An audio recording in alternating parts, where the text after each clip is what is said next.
All right. What's up? What's up, everybody? This is your girl, Shanti Das, the host of the Mibo Show. I am so excited. This show is just giving me life. Still can't believe I have my own podcast, but I'm just so grateful for this opportunity to be able to share around mind and body wellness. That is what Mibo represents. MI for mind, BO for body. And we are just here to really celebrate this first season, hip hop turning 50. I certainly love hip hop and I am a fan of the genre and the culture. And we have so many iconic artists that we celebrate. But it's also important for us to talk about the intersection of health and hip hop and how music and culture and the artists can have a positive impact, right, on the health and wellness in our community, and how we can ensure hip hop is around for another 50 years, right? Because that is the goal, right? We want to really get out there and support BIPOC communities. And so that's why these conversations are so very important. We talk about everything from mental health to diabetes, stroke prevention. And today we're going to talk about something that's really important that certainly if you have seniors or folks in the AARP category, like me, that might deal with knee replacement or hip replacement. I know certainly like when I turn 40, I wake up every day and I'm like, oh, what's that? What's that?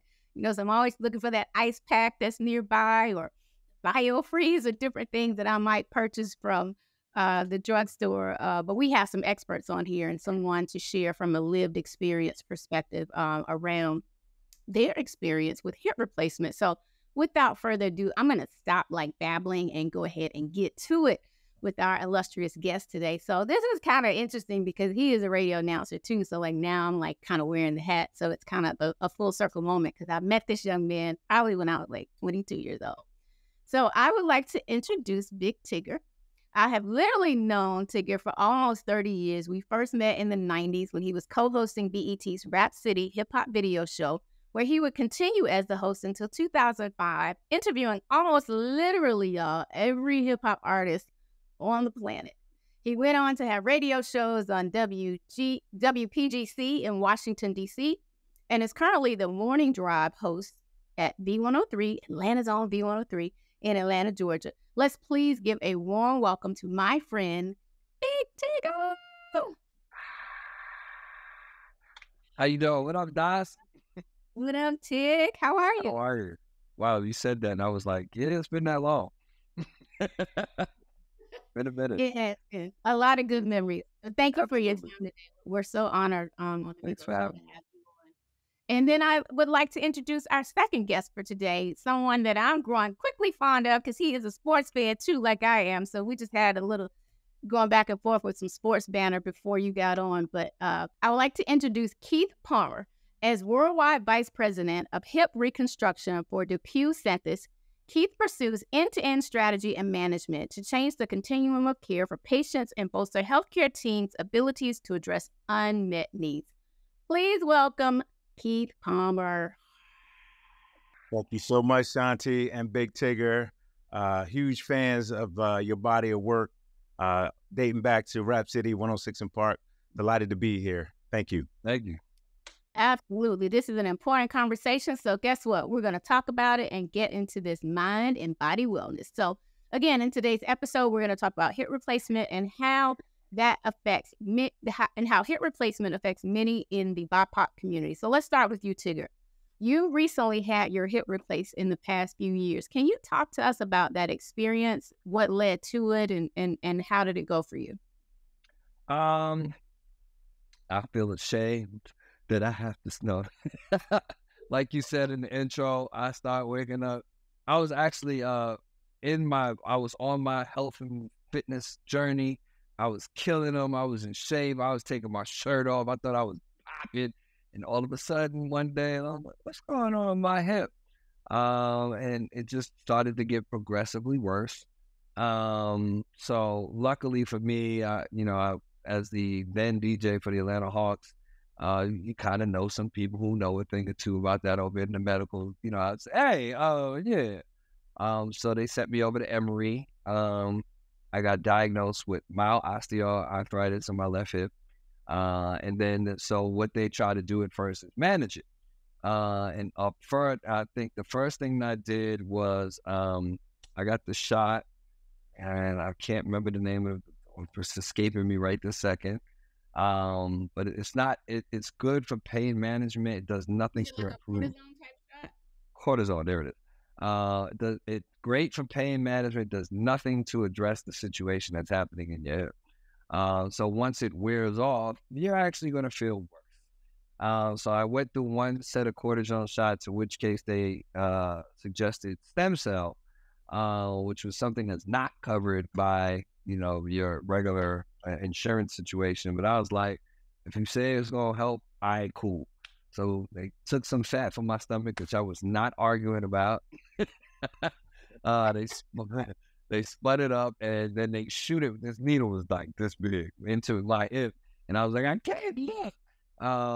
And that actually helped for like 18 months. Actually, it was pretty good. And then that started to wear off. So then he was like, yeah, I think you might want to look into surgery. And I was like, are you serious? I'm like, I'm only 45, 46. Why am I losing the hip? So I went to the doctor, Dr. Bradbury, I think his name is, or Brad Byrne. Sorry if I messed his name up. And he, I did all my tests and everything. He was like, you're a great candidate. You got strong bones. He said it made me laugh. You're relatively healthy. He said your recovery should be kind of amazing. So I literally had it done. The process took 1 day, which was amazing to me. Literally I got in at 8:30. I think they cut the drip on at 10:30. I woke up at 1:30. At 3:30, they was like, we're gonna walk up the hall, and I was like, "Ooh!" I was like, I got a whole new hip. They walked me down the hall with my walker. I had to do up there. Yeah, you remember that too, because you posted that on social media. I was like, oh my gosh, he's doing so good. That's what y'all thought. No, I was amazed that I could walk up the hall. Walk up some steps and exercise. And had I failed those exercises, they would have kept me. But literally went home at 5:30. So I was there like a work day and went home with my new hip from Wakanda. That's where I said mine came from. It's for vibranium, and that's how I feel about it. But yeah, it's been ever since then. 6 months to the day, I played full court basketball for the first time, and it's been great. I mean, I could barely tie my left shoe before it started, and my range of motion has absolutely returned. Wow. Did you go to physical therapy for some time, and now do you ever have to go to physical therapy, or do you like find yourself icing it periodically? They gave me physical therapy. They gave me like a bunch of papers that I was supposed to do in the weeks after, and I did that religiously because I was like, I'm not going back in there. I really didn't go to physical therapy. Something I did extra on my own is I had there was an office down here that had I call it the bubble. It's the hydro something. It's what Michael Jackson used to sleep in. What's it called? It's a pressurized air bubble. Hyperbaric chamber. Sure. So I would go to the hyperbaric chamber and lay in there for like an hour because it was explained to me it helps the healing process, something with red blood cells and things of that nature. So I did that on my own just because I wanted to be as best as I could be. But I did all my exercises. I didn't have to go to physical therapy because they did mine anterior instead of posterior. But it was, for me, I walk around like this now with flag. Like when people ask me about it, I was like, best thing that could happen to me. I felt so great about it outside of the mental thing that, oh my God, I have a hip and I'm under 50. Thank you for sharing and for being so transparent. It is still difficult to talk about anything, right, from a health perspective because it is so very personal. But we thank you again for being on the Mibo Show today and for opening up and sharing. I want to go to you next, Keith, just kind of as a follow-up from what Big Tigger was saying. How important is it, Keith, for us, particularly as Black folks in BIPOC communities, to support orthopedic care for our hips? I mean, because, I find myself, I had to deal with, I forgot what it's called, hip bursitis. And that was like over 10 years ago. And it seems like it's rearing its head now. And I probably should maybe go to see Tigger's doctor. But what do we need to be doing, Keith, to support orthopedic care for our hips? Thank you so much for the question, Shanti. And it is extremely important. And Big Tigger, I'm glad to hear that you had the network to find care, and it sounds like you were educated and informed on the process. I hear you speak of anterior and posterior approaches, but having hips that are in good working condition is vital for mobility, preventing injury or pain, and importantly, promoting stability and balance. If you think about athletes or anyone engaged in sports, hip care is crucial to be strong and flexible, essentially to move and be at optimal performance and have that agility. But when our joints wear down for whatever reason, it's important to take care of them and not put off treatment, because we know that reducing delay in receiving care can help Black patients improve their post-operative physical function. Hip replacement surgery is one of the most common joint replacement procedures performed in the U.S., and by 2030, around 850,000 patients are expected to undergo the procedure each year. As the baby boomers age, and average life expectancy increases, hip replacement is becoming more and more of a popular option, and it's one of the most successful joint reconstruction procedures with high patient satisfaction. And it sounds like, Big Tigger, you're pleased with the outcome of your procedure.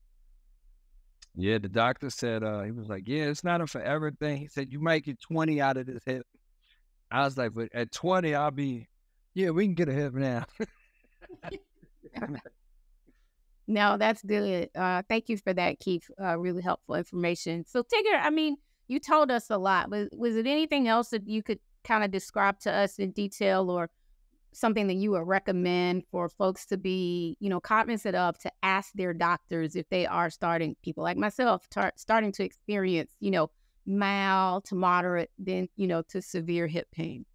I mean, I would do what I reluctantly did. I mean, for me, it happened so immediately. Like, I was fine. I was working out 2 days a week at the minimum. I had a trainer like 2 days a week, and then I would work out another day on myself. So I was in tune with my body at that particular time.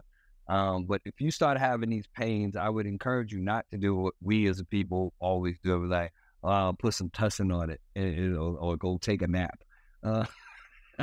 Please go see it. Right? Think about all the artists you interview, all the artists you round, all the planes and trains. Like, come on, that's all we did was like put a little Band-Aid on it. Well, I mean, they say if it's important, you make time. And last time I checked, there was only one of me, and there's only one of you. So I suggest you make time, lest you have a lesser functioning you. I wouldn't just encourage you, if you start having a chronic pain issue or something that bothers you repeatedly, please go see a doctor. It could be small, could not be small. But again, there were two pivotal moments in what decided me to actually go get the surgery.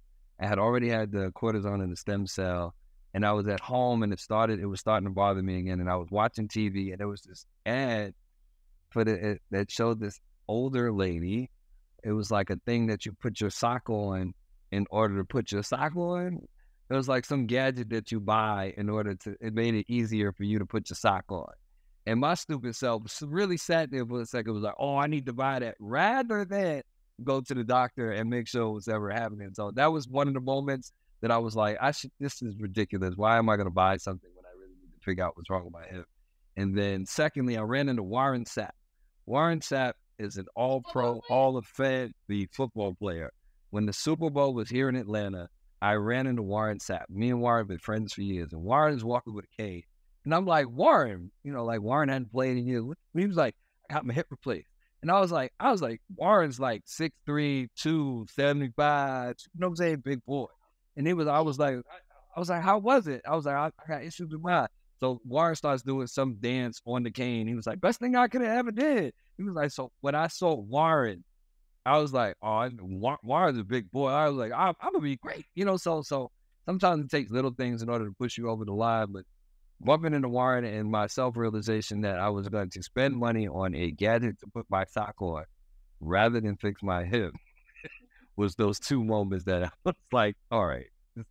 Yeah, I'm glad you ran into him, because it's all about, supporting, one another and spreading the good news, which is, again, what we hope that you will get out of listening to the Mibo Show, that you'll take this information that Tigger is sharing, that Keith is sharing, take it back to your families, right? Take it back to your communities, take it back to wherever. Just spread the good information so we can be our best selves. I want to read this little blurb. I was reading online on ScienceDaily.com.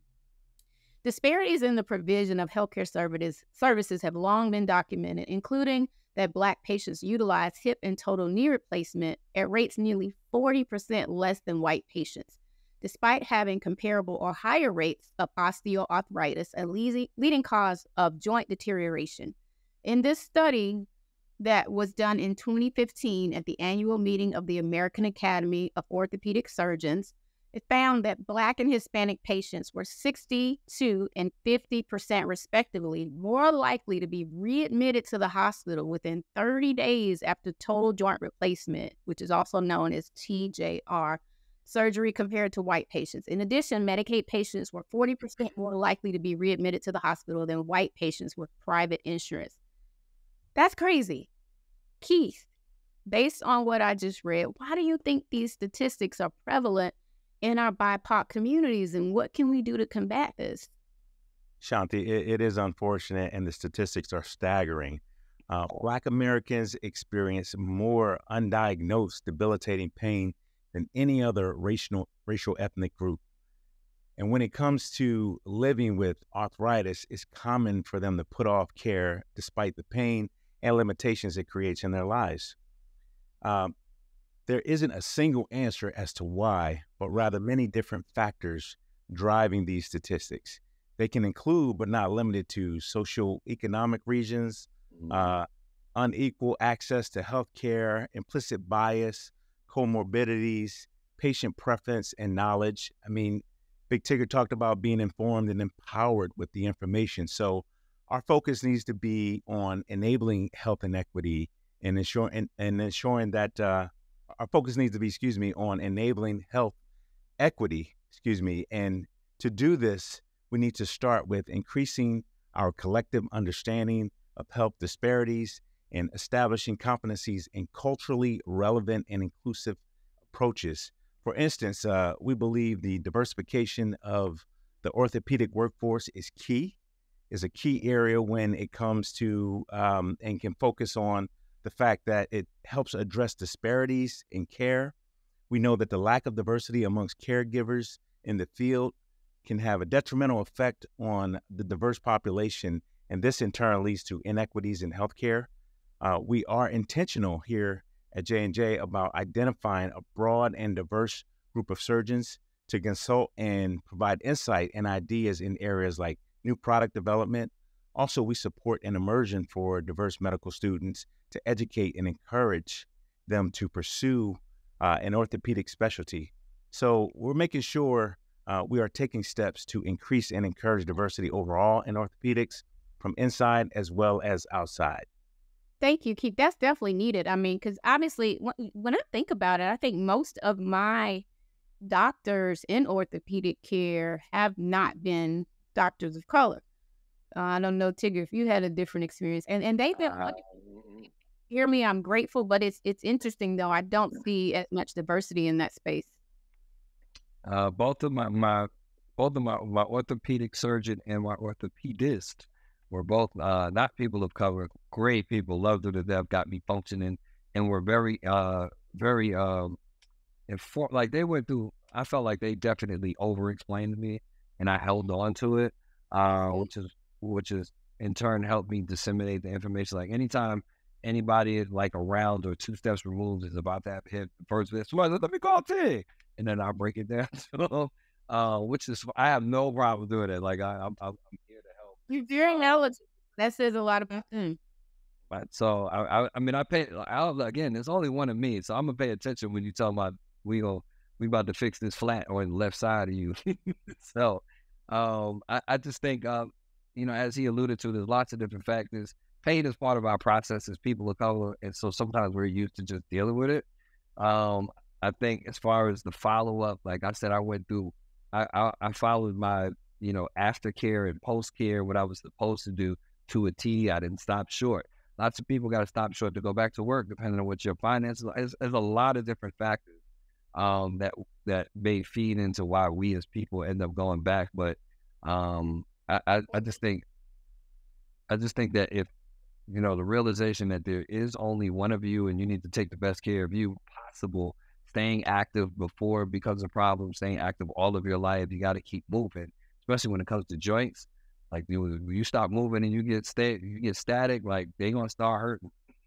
Listen, let me tell you it because I've had a few things I've dealt with over the last couple of years. I had my gallbladder removed, and then I was dealing with a slight tear in my meniscus, and then the hips were hurting and aching, and still, because I'm at a point where I've been able to deal with it. I don't think I'm at the point, knock on wood, that I need a hip replacement, but I have been paying more attention and making appointments with doctors. I am grateful that your doctors, were there and sounded like they were culturally competent, right? So you felt very comfortable as a person of color seeing a, non-Hispanic, white person to help you. And so that's important that we at least give doctors a shot. We can't be afraid to go to the doctor. But again, traditionally, there's been so many things, I think, in BIPOC communities that make us afraid. There is that fear factor, right, about going to see a doctor. And then from the statistic that I read about some of those that go and get these, replacements, we end up getting readmitted. And to your point, Tigger, there are a lot of other variables, that come into play when you think about it, especially in the African-American community. Like, okay, maybe we don't have anybody to keep the kids. Maybe we don't have a car and we got to try to take the bus. But trying to take the bus using a cane is not really the play either. Or, it's so many other socioeconomic things that come into play that prohibit people in BIPOC communities from being able to follow through, from beginning to end and to kind of see it through. It's just a lot that we have to deal with. So I could go on and on my soapbox all day, but I do hope that we as people of color can get the help that we need and we lean on our village, right, to kind of help and come and pick up the slack where we need to make sure we can see that care through. I have another question for you, Tigger. I mean, obviously in hip hop culture and the lifestyle, we know it's a very fast-paced business. It's strenuous, oftentimes very taxing on the body, right? From dancing on stages, being in videos, on tours, constantly trying to sit scrunched up.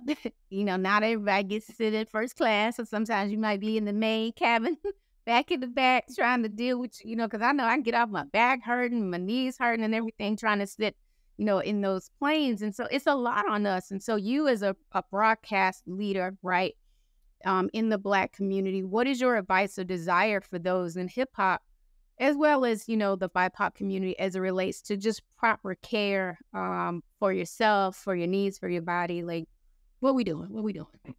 I would encourage people to embrace the theory and the statement, your health is your wealth.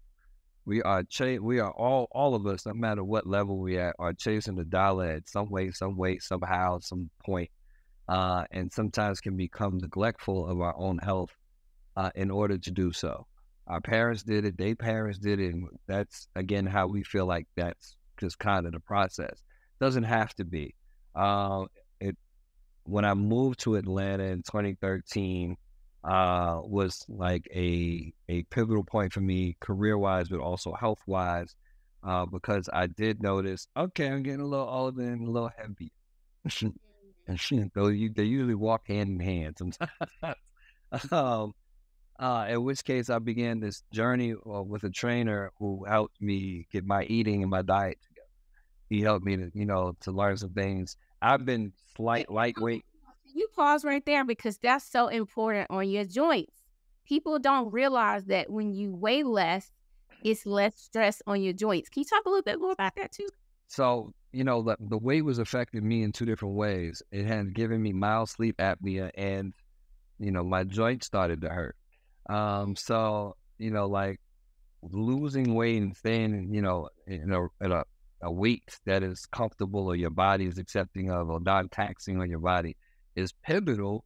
I mean, the less weight you think about, if you just had a bunch of bags with heavy weight in it, you just had to carry them around all the time. At the end of the day, your body is going to be hurt or a little sore because you've been carrying around all this excess weight. It's the same thing with your own body weight. You know what I'm saying? That if you lose that weight or become, I ain't saying you got to look like a model or be super slim, or I'm saying you just, again, watch your weight, being as slim or as trim as possible, becoming and staying active. watching what you eat when you eat. Chips have fully over chips. Sometimes you can just use some carrots to eat with the guacamole. That's what I mean, even as far as I've been lightweight intermittent fasting before it became a trend, because my trainer would tell me for whatever time I got up, I needed to stop eating by a certain time because food just sits there after a certain point, and particularly carbs. Like you say, if you're going to eat after a certain hour, it should only be meat and vegetables because they digest better. So, I mean, like lots of different things that I was able to pick up and learn, along my own health journey helped me and continue to help me. There's this urban myth that I don't age. And then when people say that, I'm like, I got a whole fake hip over here, right? So, I mean, I for people, again, embrace and understand health is your wealth. When you break down, sometimes they can't fix it. And they ain't no going back to it. So, I mean, there is some YOLO in life, but why not make the YOLO longer? Listen, go on and get that Lamborghini hip. It's all good. We got these designer hips. Wakanda. Well, right? I love it. I love it. I love it. Thank you, Tigger. So, Key, what happens to the hips that can cause the need for the surgery? We heard from Tigger, like all the stuff that we need to be doing, right? All the right stuff. Clearly, when we're doing some of the wrong stuff, there is a big need for it. So what is it? What happens to the hips when we have to have surgery? So you and Big Tigger are absolutely correct. First, as Big Tigger said, there's only one of you. We have to prioritize our health. We have to prioritize health care. And think about it like this as it relates to hips. A joint is a point where several bones meet and work together so that you can do things like sit, climb stairs, essentially move, and so on.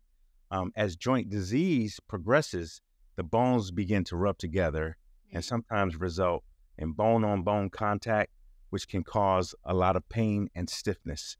So hip replacement surgery can remove the worn and arthritic areas of your hip joint and replace those areas with an implant or a prosthesis that can help restore a smooth joint surface.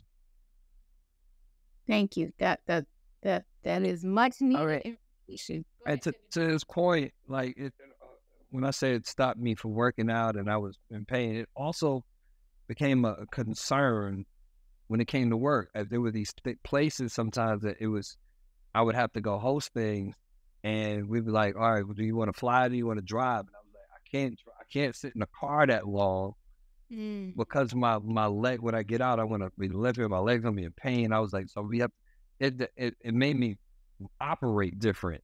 And it also, made decisions, financial decisions, because I didn't have an opportunity to get it done and fixed properly. So I can't begin to express to you, no matter what your ailment is, please go see a doctor. Find out what the best, solution is.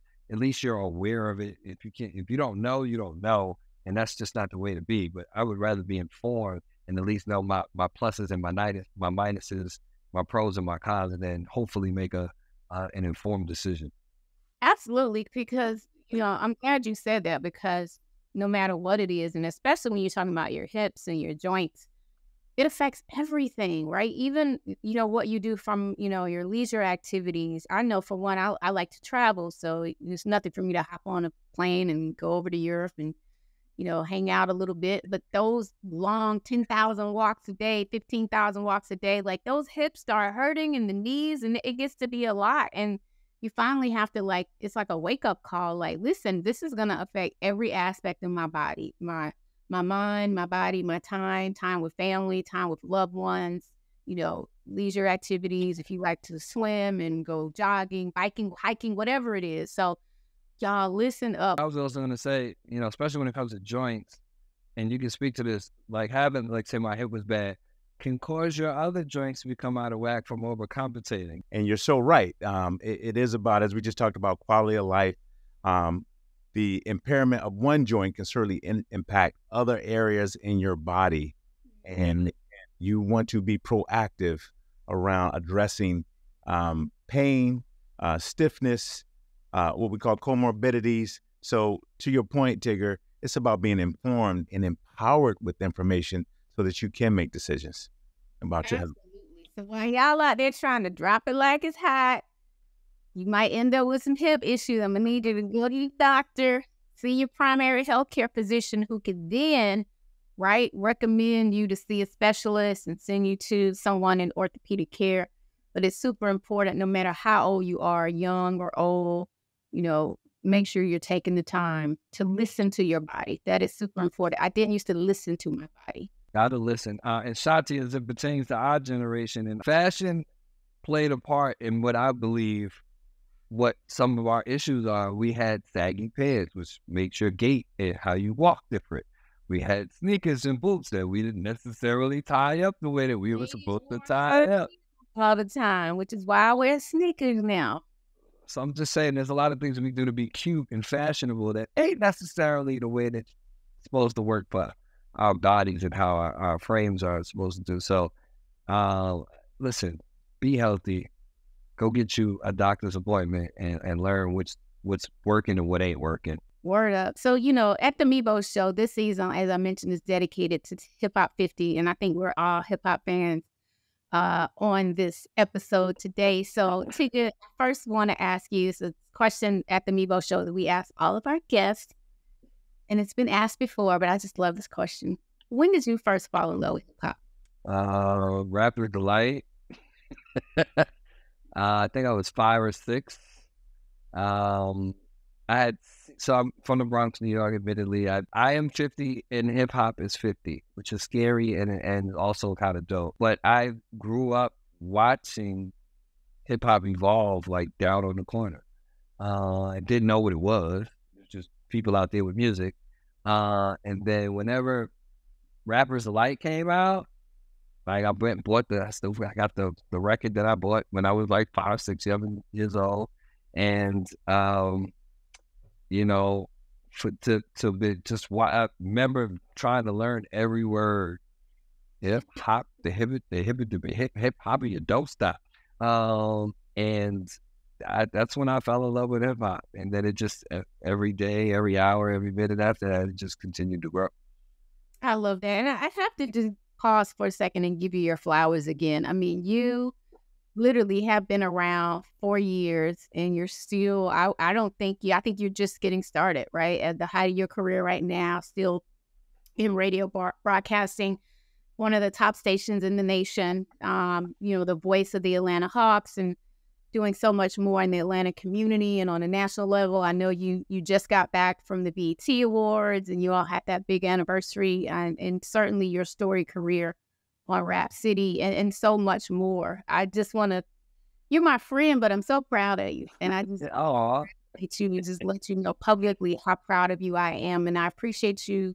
This can be a tough industry, but there's never a time that I call and you don't text me back or just have the respect and decency to get back to me. And I appreciate that and I applaud you. And I'm always here to support everything that you're doing. And you know, just congratulations on being a big part of Hip Hop 50. And Keith, I want to ask you too, brother. We so appreciate you and are grateful to Johnson & Johnson to be able to do this important work. Keith, when did you, my Philly brother, first fall in love with hip hop? Shout out to Philly. Yes, absolutely. Thank you, Shanti, for the question. And I am delighted to be here. It's surreal to be here with you, Shanti, and Big Tigger. I can tell you emphatically, I fell in love with hip hop as a child of the late 80s. A lot of great artists come out of Philadelphia, but like everyone, I fell in love with some of the pioneers, Run DMC, Dougie Fresh, Slick Rick, etc. in the beginning. And then in the 90s, it progressed to Biggie, Tupac, and then inevitably Jay-Z. I will tell you, hip hop for me has always had an allure, bringing poetry to beats and being able to transcend the cultural boundaries and actually be able to bring people together. So I've enjoyed a fascination with hip hop. Big fan, as I mentioned earlier, of Jay-Z. I too am a former corner boy, striving for the corner office here at J&J. So go there for a minute. I appreciate hip hop and what it has done for our culture. I cannot believe we're celebrating 50 years. That is tremendous and truly an honor for me to be here on the show with you all today. Thank Absolutely. you. I am certainly a child of hip hop, of the culture. I am the hip hop professional the host of the Mibo Show, and I love hip hop. Hip hop is the gift that keeps on giving. Certainly, we have a lot to be grateful for the culture, and we at the Mibo Show just want to continue to pour back into the culture.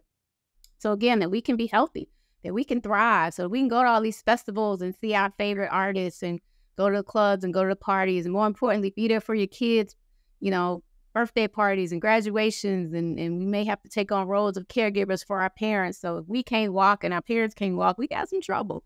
So we need to go to the doctor and listen to our bodies and do as much as we can to take care of ourselves. Any final words or one call to action, Tigger, and then Keith, for you, for our hip hop and BIPOC communities? What is the call to action today? Take care of you. You know you better than anybody else does. There's something that might not be right or it doesn't feel right. Don't make excuses on why you can't, why you shouldn't, why you just go have it addressed. Go to the doctor, see what the issue is. Could be nothing, could be something. I fully would love to see the 75th anniversary of hip hop, so I got to take care of me to make it there. And so do you. Keith, call to action. Shanti, I echo the sentiments from Big Tigger. Become empowered. Get informed to help you make those decisions as it pertains to your health and making decisions around health care. It is about making informed decisions, getting empowered with information. I know culturally we like to try to pray things away, and I believe in higher power as well also, but I also will tell you it is true that information is power. Discomfort, if you're feeling any discomfort or experiencing any challenges with your body, start with your primary care physician, and then obviously leverage your healthcare network to get informed and empowered to make decisions around your healthcare. Amen. We're going to say a prayer and ask the Lord to help us find that right orthopedic doctor to get that hair right. I got you. Prayer and doctor's word. Yes, this has been so great, so empowering. I want to thank, again, world-renowned radio host, TV host, and personality, Big Tigger, being on the show today, and Mr. Keith Palmer from Johnson & Johnson. Again, special shout-out to J&J. Thank you. I want to remind you all to consult with your doctor before making changes to your diet, your medical plan, or your lifestyle. And take time to live the Mibo way, right? Focus positively on your mind and your body. I am your girl, Shanti Das. Tune in to the Mibo Show. Subscribe, rate, review, and refer to a friend. We love you. We appreciate you. And remember to live the Mibo way. Peace.